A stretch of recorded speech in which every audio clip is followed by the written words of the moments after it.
আপোনাৰো job card আছে নেকি? আপোনাৰো জব কাৰ্ডৰ একাউণ্টত টকা সোমাইছে নেকি?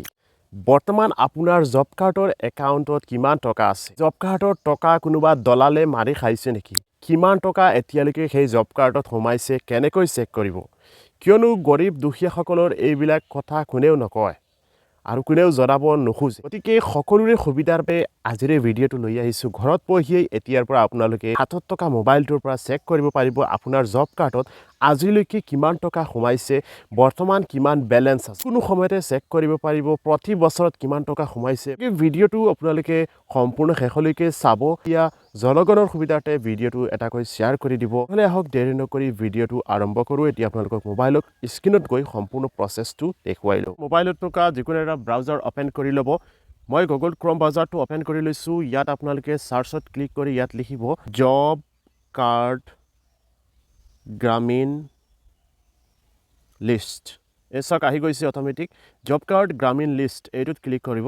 এইটোত ক্লিক কৰাৰ পিছত এনেকুৱা যিটো একেবাৰে ওপৰত ৱেবছাইট আহিব নেশ্যনেল ৰুৰেল এমপ্লয়মেণ্ট গ্ৰামীণ। ইয়াত আপোনালোকে গ্ৰাম পঞ্চায়ত ইয়াত ক্লিক কৰিব। চাওক গ্ৰাম পঞ্চায়তত ক্লিক কৰাৰ পিছত আপোনালোকক আৰু এই পেজটোৰ এনেকুৱা ইণ্টাৰফেচ দেখা পাব। ইয়াত আপোনালোকে এনেকুৱা আৰু কিছুমান অপশ্যন দেখা পাব। ইয়াত আপোনালোকে data entry, generate reports, authorize list by panchayat, send wage list to bank এনেকুৱা দেখা পাব। ইয়াৰ পৰা আপোনালোকে 2 নম্বৰ যিটো অপশ্যন জেনাৰেট ৰিপৰ্টছ এই অপশ্যনটোত ক্লিক কৰিব।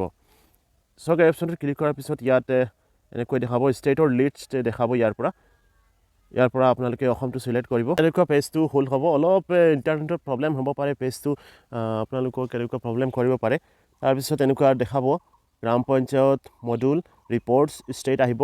আপোনালোকে যিটো ষ্টেট ছিলেক্ট কৰিব, মই অসম ছিলেক্ট কৰি লৈছোঁ। তাৰপিছত ইয়াত ফাইনেন্সিয়েল ইয়াৰ পৰা আপোনালোকে চাব পাৰিব। ইয়াত একেবাৰে 2017ৰ পৰা আপোনালোকে চেক কৰিব পাৰিব। 17ৰ পৰা আপোনাৰ যদি জব কাৰ্ড আছে তেতিয়াৰ পৰা আপোনালোকে চেক কৰিব পাৰিব আপোনাৰ নামত কিমান টকা এতিয়ালৈকে আছে জব কাৰ্ডৰ একাউণ্টত। তাৰপিছত মই 2022-23ত চেক কৰি দেখুৱাই আছোঁ। এইটো ছিলেক্ট কৰিব। তাৰপিছত ইয়াৰ পৰা আপোনালোকে ডিষ্ট্ৰিক্টটো ছিলেক্ট কৰিব। আপোনাৰ যিটো ডিষ্ট্ৰিক্ট হয় এইটো ইয়াৰ পৰা ছিলেক্ট কৰিব। তাৰপিছত ইয়াৰ পৰা ব্লক ছিলেক্ট কৰিব। আপোনাৰ যিখন ব্লক এইখন ছিলেক্ট কৰিব। তাৰপিছত ইয়াতে পঞ্চায়ত ছিলেক্ট কৰিব।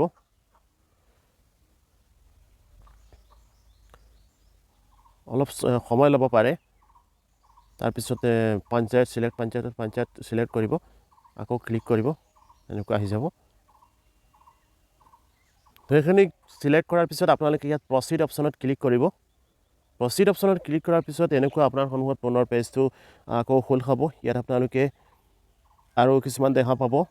আহিব আপোনালোকক ইয়াত 1 নম্বৰ যিটো অপশ্যন দেখা পাব জব কাৰ্ড ৰেজিষ্ট্ৰেশ্যন। ইয়াত আপোনালোকে এই অপশ্যনটোত আপোনালোকে আৰু কেইটামান দেখা পাব জব কাৰ্ড এমপ্লয়মেণ্ট ৰেজিষ্টাৰ। এই 4 নম্বৰ যিটো অপশ্যন এইটোৰ ওপৰত ক্লিক কৰিব। ওপৰত ক্লিক কৰাৰ পিছত ইয়াৰ পৰা লিষ্ট আহি যাব আপোনাৰ পঞ্চায়তত যিসকল মানুহৰ জব কাৰ্ড আছে তেওঁলোকৰ নাম গোটেইখিনি ইয়াত আহি যাব। তাৰপিছত লগতে জব কাৰ্ড নাম ইয়াত আহি যাব। ইয়াৰ পৰা আপোনাৰ নামটো বিচাৰি উলিয়াওঁতে বহুত টান হ'ব পাৰে, কিয়নো হাজাৰ হাজাৰ মানুহৰ নাম জব কাৰ্ডত এণ্ট্ৰি কৰা থাকে এটা পঞ্চায়তৰ অধীনত। তাৰ বাবে আপোনালোকে শ্বৰ্টকাট আপোনাৰ নামটো বিচাৰিবলৈ হ'লে ওপৰত যিটো 3 ডট অপশ্যনত দেখা পাব ইয়াত আপোনালোকে ক্লিক কৰিব।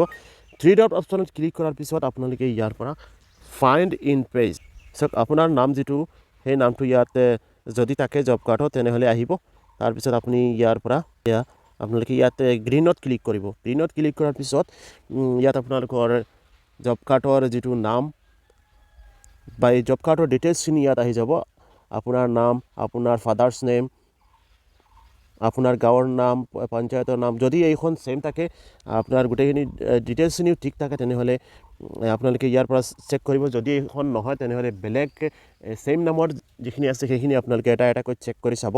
ইয়াত আপোনালোকে চাব পাৰে ইয়াত এই জব কাৰ্ডখনত কিমান টকা সোমাইছে আপোনালোকে ইয়াৰ পৰা চাব পাৰে। এমাউণ্ট অফ ৱাৰ্ক ডান ইয়াত আপোনালোকে একেবাৰে তলত চাওক হ'ল 6/1/2023ত 3664 টকা আৰু আকৌ 6/1/2023ত আকৌ 6364 টকা। ইয়াত সোমাইছে 7328 টকা এই জব কাৰ্ডখন সোমাইছে। আৰু এইটো হ'ল ফাইনেন্সিয়েল ইয়াৰ 2023ৰ। খনৰো চেক কৰিব পাৰিব। মই বেলেগ এটা ইয়াত চেক কৰি ছিলেক্ট কৰি দেখুৱাইছোঁ। এইখন পুৰণা জব কাৰ্ড আপোনালোকে চাব পাৰে। এইখন 2022ত কিমান টকা সোমাইছে 1344 টকা। তাৰপিছত 2023ত টোটেল সোমাইছে 7786 টকা। তেনেকৈ আপোনালোকে চেক কৰিব পাৰিব বা আপোনাৰ এই জব কাৰ্ডখন ইয়াৰ পৰা আপোনালোকে স্ক্ৰীনশ্বট মাৰি ৰাখিব পাৰিব। এইখন বেলেগ কামত ব্যৱহাৰ কৰিব পাৰিব। তেনেকৈ আপোনালোকে ঘৰত বহি মোবাইলৰ পৰা আপোনাৰ জব কাৰ্ডৰ টকা কিমান সোমাইছে কিমান আপোনালোকে পাইছে আপোনালোকে চেক কৰিব পাৰিব আপোনালোকৰ গাঁও পঞ্চায়তৰ অফিচিয়ালৰ লগত যোগাযোগ কৰিব পাৰিব আপোনাৰ টকাখিনি যদি পাইছে আৰু যদি পোৱা নাই যোগাযোগ কৰি সুধিব পাৰিব কিয় পোৱা নাই আশা কৰোঁ ভিডিঅ'টোৰ পৰা আপোনালোক সকলো নিশ্চয় উপকৃত হ'ব যদি ভিডিঅ'টো চাই ভাল লাগে তেনেহ'লে লাইক কৰিব আৰু শ্বেয়াৰ কৰি দিব যাতে সকলো উপকৃত হ'ব পাৰে দুখীয়া জনগণ বা জব কাৰ্ড থকা মানুহসকল উপকৃত হ'ব পাৰে নিজৰ ভিডিঅ' যদি নতুন কৰিছে থাকে তেনেহ'লে পেজটো ফ'ল' কৰিবলৈ নাপাহৰিব পুনৰ কালিকৈ এটা নতুন ভিডিঅ'ত লগ পোৱাৰ কাৰণে আজিলৈ আহিছোঁ জয় হিন্দ জয় আই অসম